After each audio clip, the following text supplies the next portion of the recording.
Good day, Mom and Sir. My name is Grace Beso, 32 years old, from Philippines.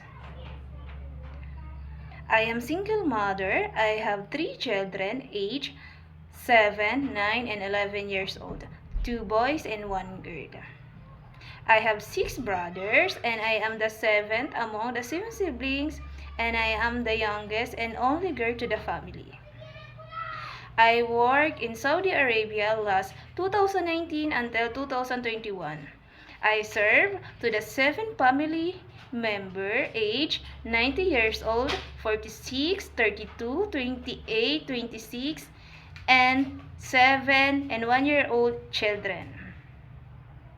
My duties and responsibilities are cleaning the house, iron, wash the clothes, wash the car, taking good care of 2 bedridden person, and also taking care of 2 children.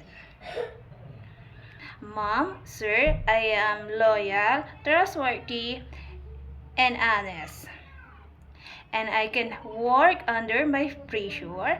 Mom, sir, please choose me because I will promise to treat your family like my own, and I will follow your rules and regulation. I hope to see you soon. God bless.